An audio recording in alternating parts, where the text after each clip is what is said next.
Conflicto más sangriento desde el final de la Segunda Guerra Mundial. Este conflicto ocurrió en la parte central del continente africano.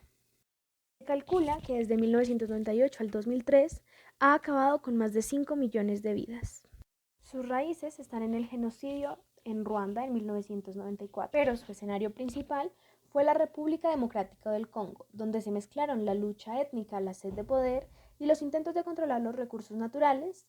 Esta nación es el país centroafricano con más yacimientos de diamantes, oro, cobalto y sobre todo el coltán, un importante mineral desde los años 90 que se convirtió en una parte importante para la nueva industria informática que crecía constantemente.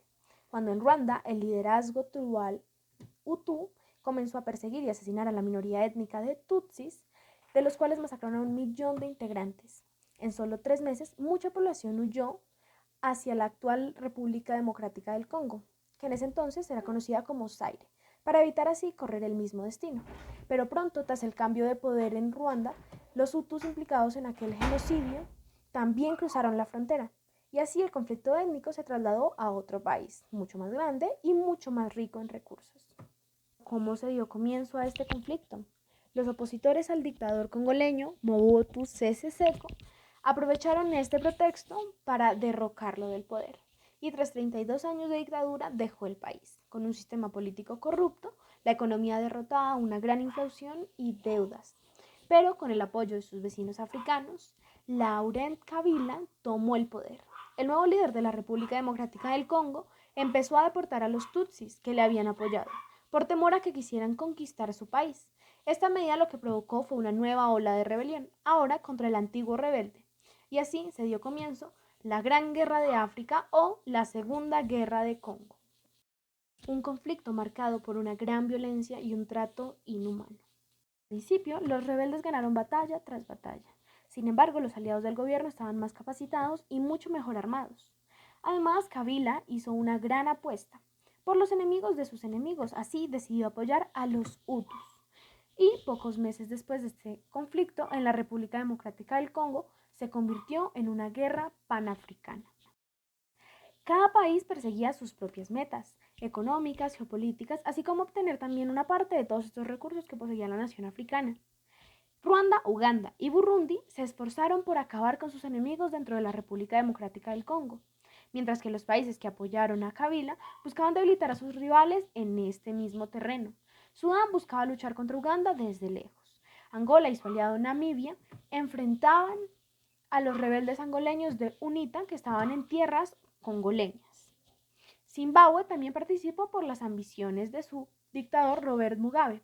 Incluso países no africanos se implicaron en el conflicto, como Corea del Norte, que envió a 400 especialistas militares para ayudar a Laurent Kabila a cambio de futuras entregas de recursos. Ningún líder ofreció un apoyo definitivo a ninguna de las partes que se encontraban en conflicto. Se mantuvieron distantes sin intervenir directamente. La guerra se prolongó. Todos los tratos inhumanos, abusos sexuales masivos en contra de los congoleños, los asesinatos y las extorsiones los mantenían aterrorizados.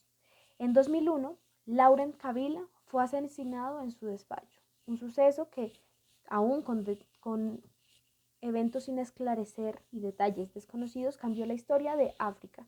Y su hijo, el sucesor Joseph Kabila, asumió el poder buscando acabar con el conflicto. Pero la firma de un acuerdo de paz no detuvo estos enfrentamientos y hasta el año pasado se registran aún, sobre todo en el este de la República Democrática del Congo, enfrentamientos para obtener el control de los yacimientos, por un lado, y beneficiarse de las multimillonarias inversiones extranjeras que se realizan, que llegan a la región. Y solo en estos últimos 5 años la República Democrática del Congo ha recibido más de 20 millones de dólares, la mayor parte de este dinero proveniente de China, que desde el 2009 se convirtió en el principal socio comercial de África y su mercado de productos primarios. Así, más de 20 años después del inicio del conflicto, la extracción de las riquezas de la República Democrática del Congo continúa entre la violencia y las intervenciones extranjeras.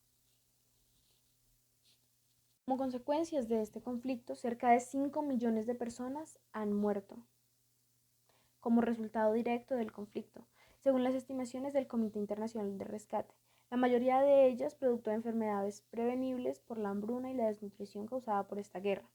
Las violaciones masivas llevadas a cabo por los combatientes fueron utilizadas como arma por todos los grupos del conflicto. Y en octubre del 2004, Amnistía Internacional consiguió cerca de 40.000 casos de violaciones sufridas en los últimos 6 años, la mayoría de ellas en el sur de Kibú.